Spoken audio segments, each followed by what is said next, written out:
ideas so that you're able to grow the business that you're wanting and being able to have the kind of results that you're looking to have.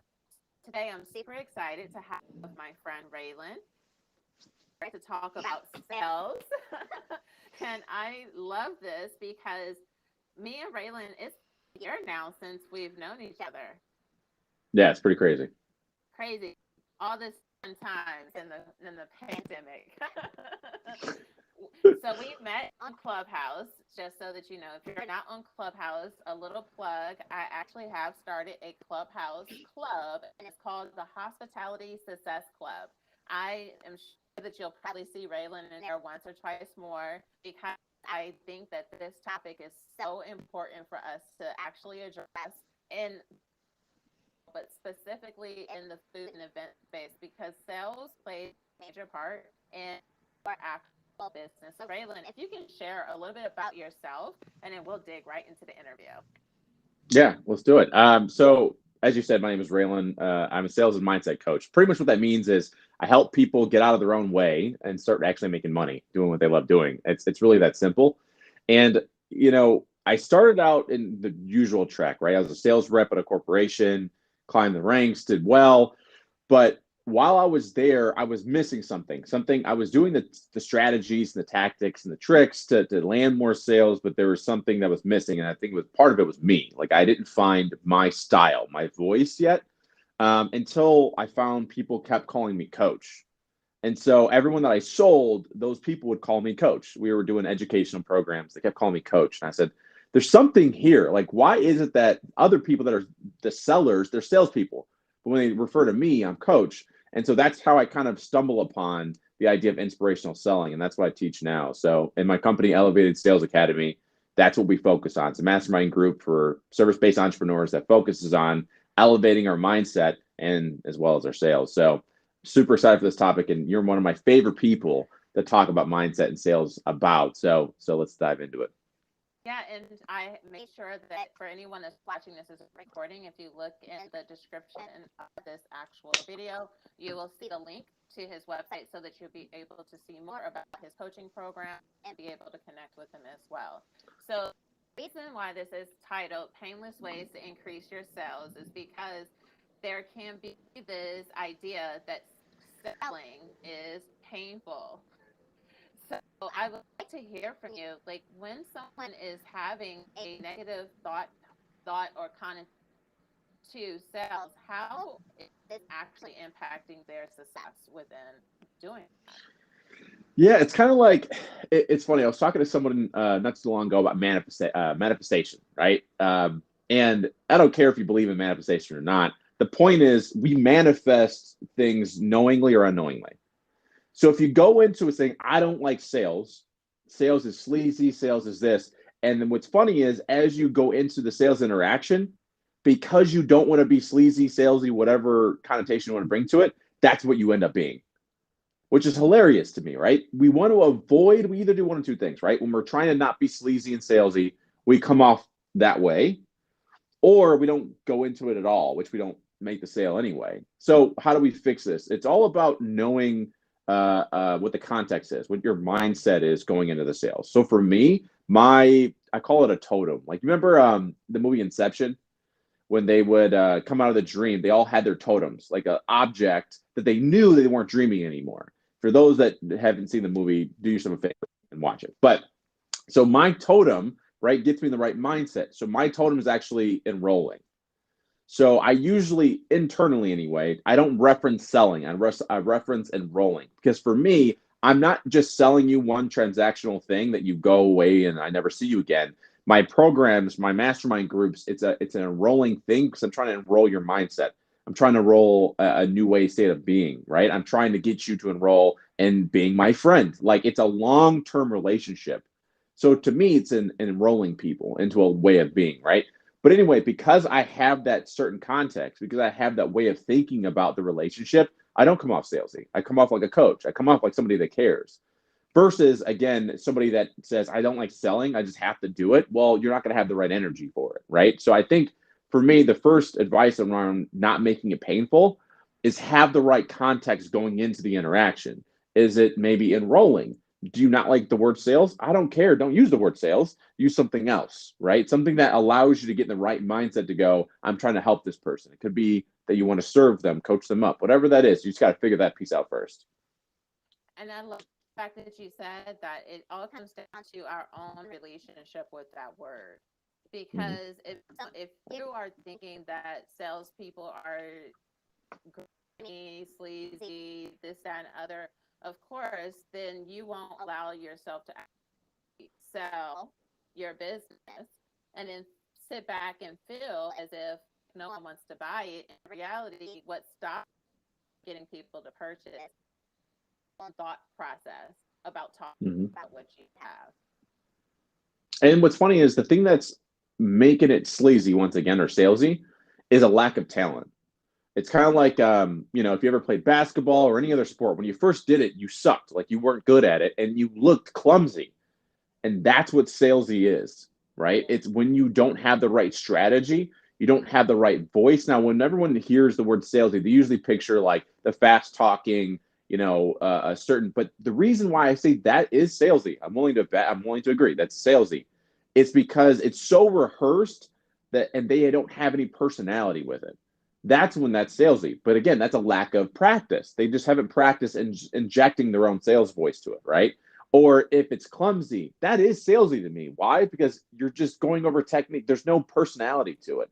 So if you want to actually not be salesy, you have to be able to practice what you're saying, understand what your offer is, your unique selling proposition, all those things. You have to know that inside and out so you can have a genuine conversation and not have to pitch all the time, right? Like my version of inspirational selling comes from this idea that I can inspire you to want to be better, and you just so happens to want to be better with me. Like it's the whole premise, right? Yeah. That's not salesy. I'm just trying to get you to want to be better. And if you don't, cool. Like good luck. So But the fact that you've been mentioning about practice, because what happens is that sometimes we'll do a sales call or pitch someone, and then we're like, oh, see, that. But the reality is that it takes time. And also, too, like for myself, if I'm going to do a bunch of sales calls because because right now, like I'm personally having to reintroduce myself to a lot of uh, exit corporate offices. The first myself freedom for the first couple to be kind of because that's just the nature of it. I'm like, it's going to get better, But what happens is that sometimes someone does one bad sales call and they be like, "This is why I didn't do it.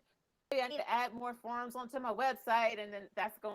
It's the problem in reality is just that you didn't give yourself a chance to actually learn how to master it. it's like going on a date. It's a bad date, and you go, I guess I'm just done. Like I just won't find love. Like what are you doing? Like you're gonna have, things are not gonna go your way all the time, and that comes with practice. There's gonna be some times where, and by the way, like people don't like doing it, but that's the key, right? If you change your offer, for example, I'll often say like get your call guide out. I call it a guide for a reason, right? It shouldn't be a script. It should be just a guide. That's a whole nother thing. But anyway, you have to recreate the offer or recreate the call script based on your new offer.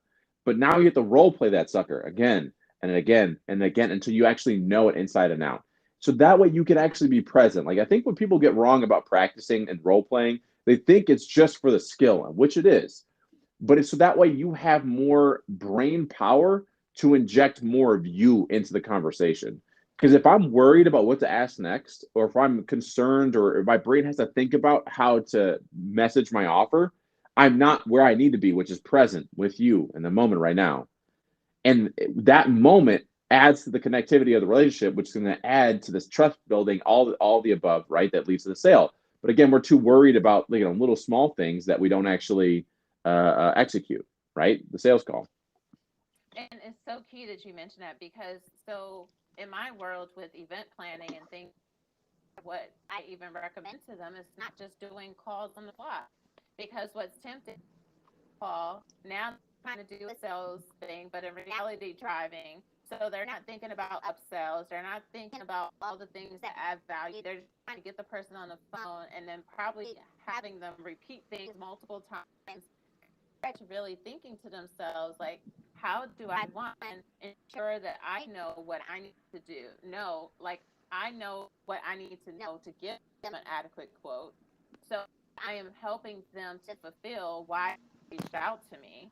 And then two, how am I actually showcasing my business and my services in a way that people see me, so that they can see that I'm different than my competitors. And I think that is super important that you learn how to do your voice. And I'm glad you mentioned that, your voice, and knowing how to, what's important to ask where you're doing your sales call. Because if, like in your world in coaching, if why someone's really motivated to make a change now, or what they have done in the past, what would it be like to have the freedom to not have that in their way? That means that they don't do anything, they don't show up. You don't even know how to hold them accountable to what they said.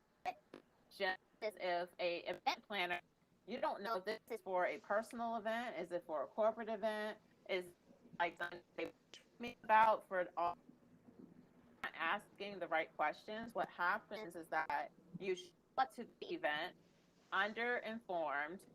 You feel if, oh, I gave you the quote, you should know. No, they don't know, because if they were professionals, they would be, they are trusting you. So Yeah. they're coming to us. So that's why it's important to really learn how to practice your sales call, so that you are doing everything, so that you are over delivering any expectation when you're providing a service. And it doesn't matter the industry either. I'll add one more thing to the sales call, is that the goal, I don't care if you're an event planner, I don't care if you're a chef, I don't care if you're selling roses. The goal of the interaction should not be to get your customer to say, like, oh, you're reading my mind. That is not the goal, right? The goal is to get your client, your prospect, to go, I didn't even know that was my problem. Like, oh my God. The aha moment is the thing that is going to lock the client in. And the reason I'm saying this is because most people think the goal is to go, I bet this is your problem, right? And they go, yeah, now guess what? You're going to buy from me, right? And they go, no. And they don't understand why. They're like, what? You have a problem. I have the solution. Why don't I want to buy? Well, it's because you're just like everybody else. There's nothing that actually differentiate you from the next company. The best way to really be different, in my humble opinion, as a salesperson, by humble, I mean like biased as hell, is that the best way to be different is to sell differently. Yeah. And so the way that you can sell differently is go, hey, everyone, I already know what your problem is, right? This, and this, and this. I know because you gave me an intake form. I know because the questions we've asked before. I know because I know your industry. But here are some landmines I guarantee you probably aren't seeing. I guarantee you haven't noticed this, and this, right? Whoa, no, I haven't. Those are landmines? Yeah, most people don't. And here's what happens to them. Boom, boom, boom. Oh, I don't want that to happen to me. Of course you don't. Okay, so this is what we're going to do.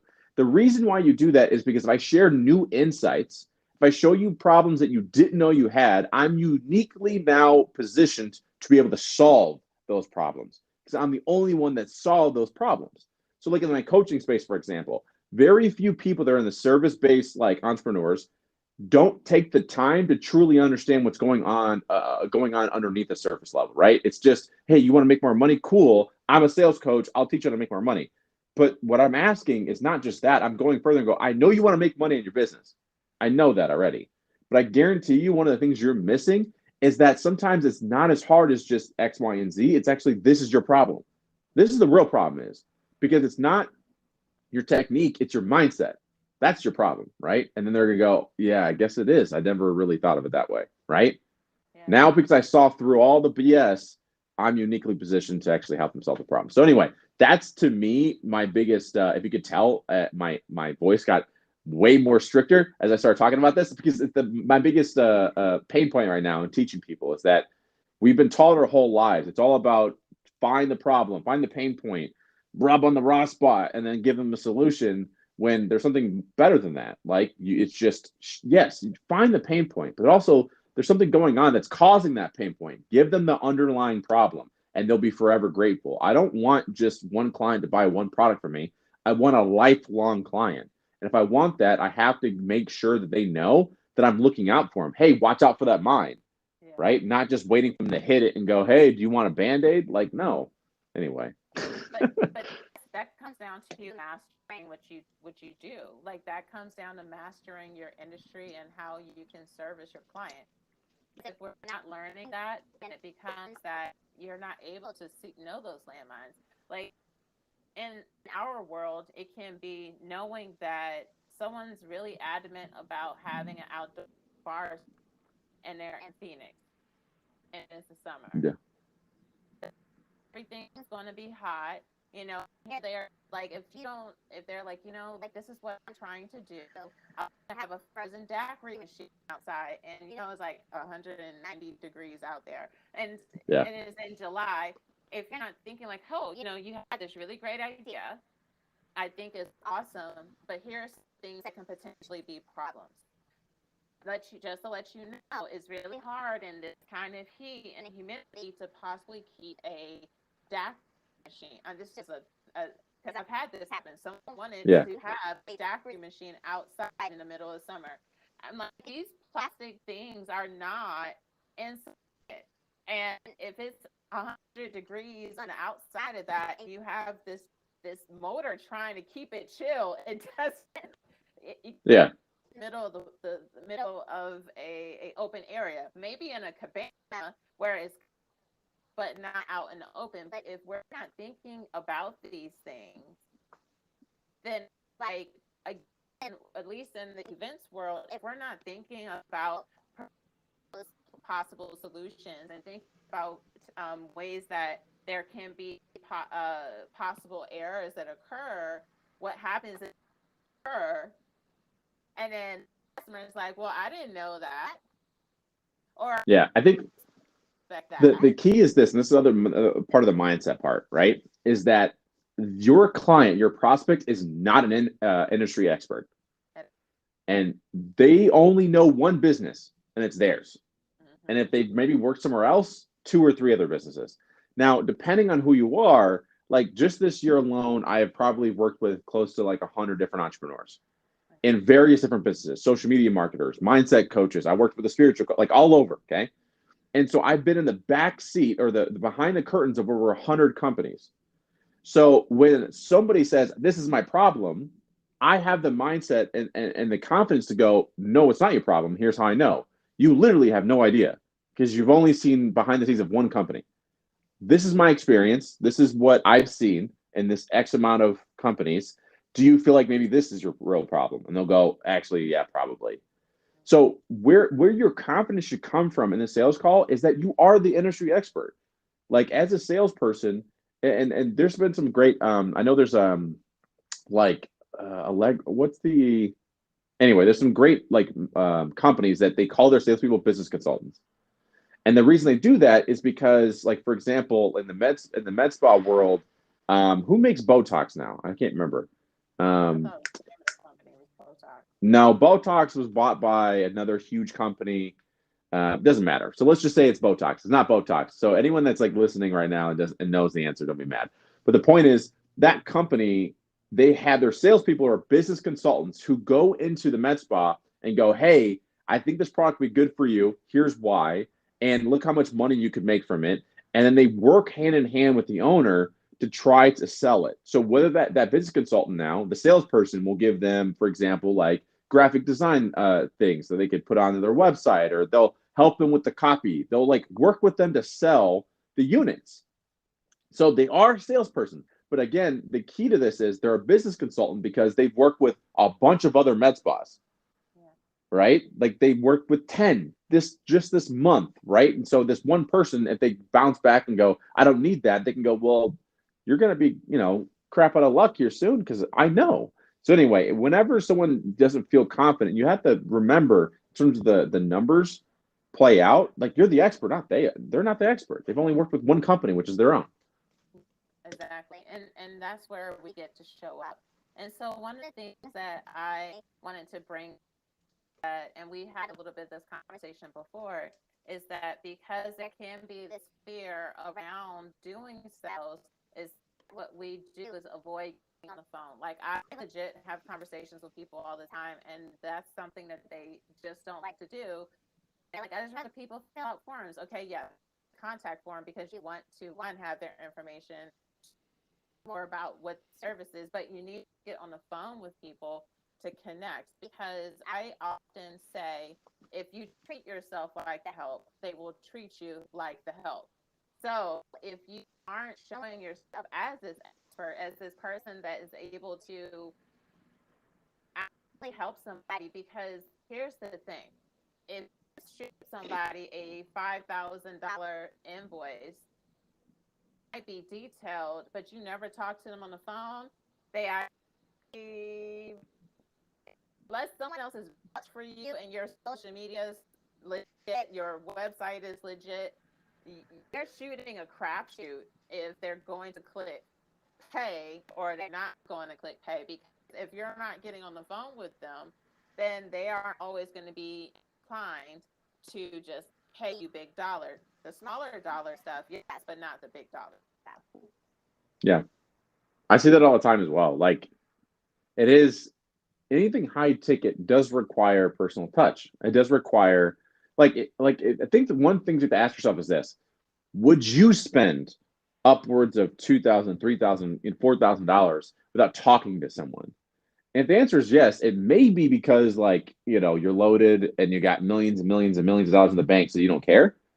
But for us normal people, I need to know where my money's going, right? I need some assurances. I need to know that you give a crap about me. And that's really what we're talking about here, right? We're talking about that I want to hear on the other side of the phone that you understand my needs and that you're willing to actually do what it takes to get it done. And if you are afraid of getting on the phone, one hard question you have to ask yourself is, well, obviously, why is that? And are you confident in your offer? If you are, get on the phone. Like, there should be no issues there. And I think part of the issue is that we go, if I get on the phone, I may screw it up. Which is, I understand that concern, but I also know that if you just send an invoice out, you're probably not going to get paid anyway. So what are you really losing? you know? It's very true. And so, like, one of the things that I was actually talking to someone about recently is that understanding that every lead has a sales process, and understanding that we all have a sales funnel.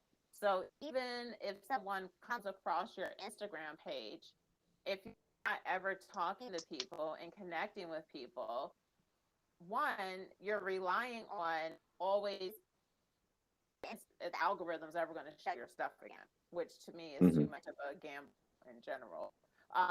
Unless you're going to live on Instagram. And we have businesses to run, so figure that out at another conversation.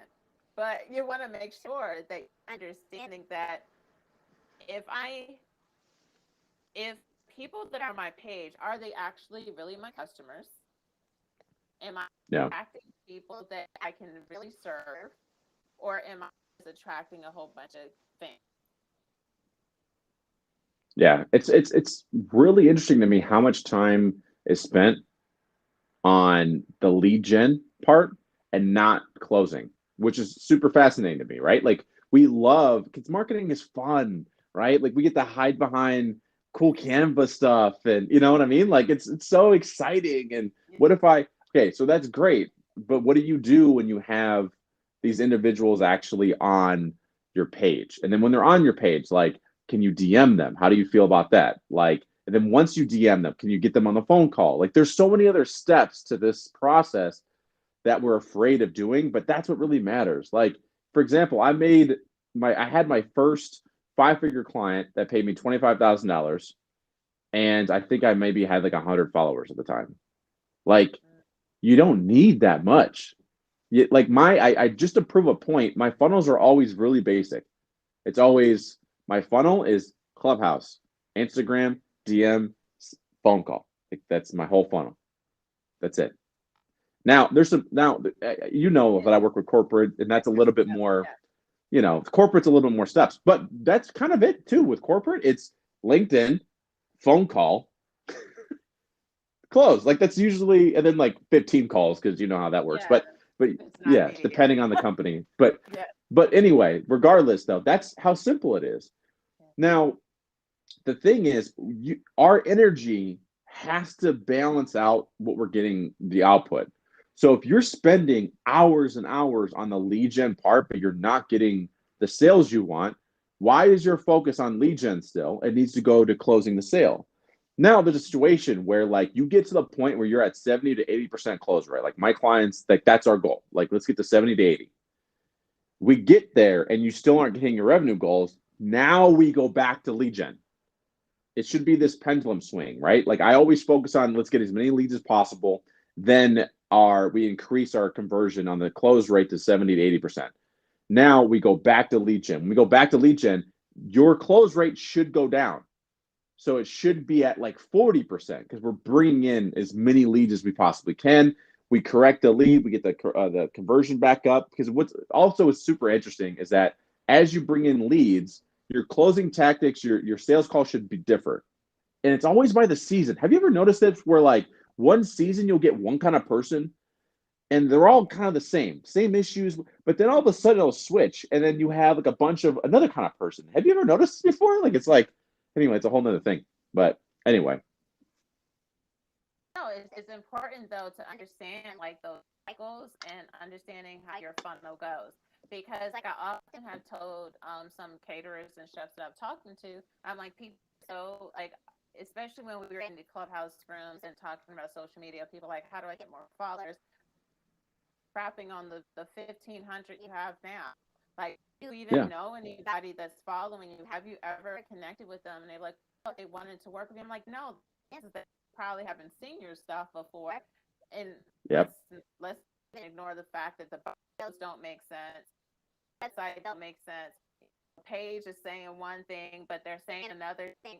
So if all of those things are disconnections, and we're like, well, if they wanted to work with me, they would reach out. And the thing is that they will work with you because they don't know how to work with you. So it's what is it, like 20% of your followers see your content? It's like very low, right? Very low. Yeah. So we shouldn't get mad if the followers aren't buying. They probably just don't know you exist still, even though they followed you, right? So that's why I think I always try to convert 1%. Like that's my goal. Like when I when I have a following, it's like, okay, I'm going to convert 1% of that following.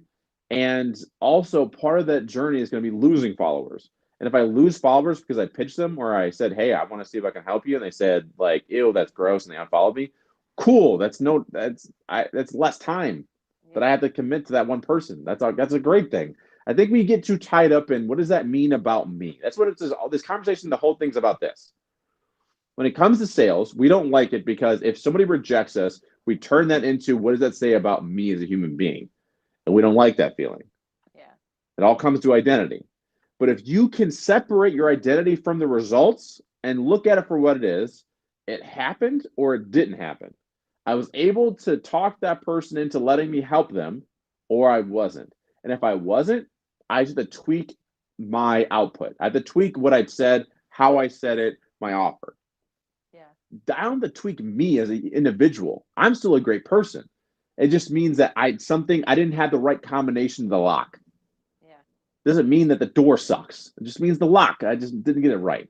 And so if we can separate out our identity, and when we lose, and by the way, like I've been in sales a while, okay? And I still to this day, if I don't make a sale, I'm like, oh man, that sucks. Okay, that's okay. All right, we'll figure it out. Let me play with this a little bit. If I reach out to someone and say, hey, I want to help you, and they go, no, man, I'm good. Does that still hurt my feelings? Yeah, it does. But guess what? Moments after that, this comes with practice. You go, that doesn't say anything about me though. Like I'm still good. Like I'm still a good person. It's fine. It just takes practice. But you know what's so real is like, and then one of the things I do have to get at is that when someone's like, no, I'm good, I have it figured out, and I'm like, no, you don't. but yeah, it's that. Okay, so that's that ego that pops up, right? I do the same thing, by the way. Like if somebody goes, no, my sales are good, I'm like, bro, you're making $2,000 a month. What do you mean your sales are good? Like, or like, so like, there's somebody that I know that I just reached out to. It's the same thing, right? I said, hey, I think I can help you. It's a long conversation. He goes, actually, no, I already got this in the bag. I got this going on for me, this going on for me. And I literally asked him because my ego got sometimes I'm not perfect. My ego gets in the way. And I was like, Jesse, you would have loved this conversation. I said, oh, so you know everything there is to know about sales. And he goes, well, no. I'm like, well, it sounds like that's what you're telling me, because I got irritated. Because I'm like, but the point is though, like we have to kind of detach from that. And by the way, that actually worked out. I got a sales call out of it. But I think on one level, our ego gets in the way, and because we don't want that feeling again, so we don't go into those sales conversations. But it's the Yeah. sales conversations that allow us to grow. I think honestly, I'm willing to credit sales for me learning so much about myself more than any other thing, because it's been me doing something going, ew, why did I do that? Why did I say that? And it's that self-exploration of going like, why did I feel that way when I said that? Right? Or why did I feel so icky that I didn't get a sale? Or why am I so high right now just from one sale? Like that journey of discovering myself all came from sales, honestly. I don't know about you, but Yeah. Oh yeah. I mean, and that's why I even tell some people like what makes me a lot different. A good amount of people that are in my space is that I didn't just have a background in hospitality. I actually worked in corporate America doing sales, working mm, on high level contact contracts, having to legit get cold list because I was giving a task to get this amount of clients to start at least giving us a chance. That's not even giving us money, but giving yeah, us a chance to just getting possibly on the get, phone. yeah, Yeah. to pitch. Like they say, hey, here's this thing I need you to match the color for. Like it was a process to get to people to trust you. In the manufacturing world, it's not easy. It takes work, it takes relationships, it takes you being consistent, and it also takes reputation. So going into a world where all I'm doing is selling parties, okay, cool, let me talk. Like you're not interested in my event, cool. There's still like 10,000 plus people that are in the same space that I can work with and talk to. So it's not feeling as if everyone has to say yes. And I think that that's where sometimes like when I say understanding your sales funnel is like understanding how many people always have in your funnel a certain conversion, because what can happen is that someone is getting new into sales, they possibly have 5 consultations and they all tank, may not know that their sweet spot is every 10 that they do, that they possibly are able to get 3, so they're at a 30% conversion to get better with it. So it just means that if you're looking to get 9 bookings or it just might mean that you got to do at least 30 consultations. How do you get 30 consultations so that you can hit your 9? But what happens is that we do little, get no result, and not realize we haven't done enough to get the hiring. Yeah. Also, that's why I always joke around and say that I'm just really lazy. That's why I love sales, is because I don't want to have to do that many sales calls. So I want to get my sales call really, really good. That's why I say 70 to 80% is the goal always. Because I don't want to have to do that many sales calls. Like when I was in corporate, I Yeah. did the least amount because I closed at the highest rate. Okay. Everyone else had to do double what I did because I just didn't like doing that. I didn't want my day to be that busy. so I if I so I closed it. That was my whole thing, right? But it's at the same time, I see the same thing with entrepreneurs. It's like I want your conversion to be so high that you now get to be super selective of the type of clients you get. Like that should be the goal. I want you to get so good that every like 70 to 80% of the people go sign me up, and then you get to say no. Like that's my goal for you, because that's the other part of this too. Like some clients are just you should say no to. And Yeah. listen, it's a lesson that Jesse, I'm not perfect at. I still take clients that I'm like, why did I? But it's because that's more though of an ego on my part. It's like, no, I can help them, but some Yeah. people can't be helped. No, like that's why even for me, like I'm very intentional about how I even present myself online, because I find that if I do present myself like people that might present themselves very high and and I'm sure this is something I don't think people are present to. We attract our tribe. Mhm. So like if let's say if you have a event business and you're attracting people that are a whole hot mess, chances are you're putting out energy that's attracting that. You know, Yeah. So something happened the other day, and then I gotta run. But there was something that happened the other day. I was talking to a client, and she's like, "I don't understand why I'm attracting so many broke clients. None of them have money." And I go, "Well, what kind of stuff are you putting out there?" And she's like, "Well, I'm doing stuff on how to break through your barriers that are causing you to be poor." I'm like, so you're giving people that don't have money tips on how to be not broke, right? She's like, yeah. And then you're selling those people into a $6,000 program? They're broke. That's why they yeah, came to you. It's because they're broke. Like, so sometimes you have to like step back a little bit, and that's just on the surface level when it comes to content. But in terms of your vibrations, like what you're putting out in the universe, like all that other crap, to look at it and go, if I'm attracting certain things, you have to look at it and go, instead of being mad at the world, going, okay, what am I doing to cause this? Like, there's something that I'm saying. And by the way, even with me, like when I first got on Clubhouse, I was still testing my offer. I was still trying to figure out. You remember, I would change my intro like every other week. So I was trying to figure it out. Like, and I realized that I have to lead with sales, not mindset. Because if I led with mindset, I attracted a different type of person than if I led with sales. So yeah. again, it's a lot of tweaking. It's But a lot of thinking, but I appreciate you doing this live with me. Anyone that's watching or recording, please feel free to comment below. I'll make sure that Raylan is aware. I will also comment and answer any questions that you have. I pose the question to anyone that's watching, like, what is the biggest hurdle that you're facing when it comes to sales? So, like, how we can possibly support you and see, like, what issue that's going on.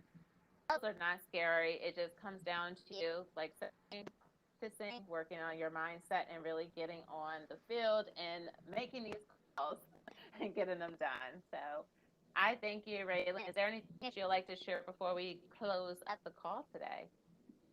no, I just obviously thank you for having me do this. I've never been on YouTube live before. This was tons of fun. And the only thing I have to say about this subject, just to close it out, is that the people need us. Every day we're afraid to jump on the phone and say, hey, I can help you. Someone's going without the one person they possibly need. And so that can get them to the place they want to be. So sometimes we get past ourselves in order to go out and help some people. And sales is how we do that. So thank you, Miss Jessie. This was fun.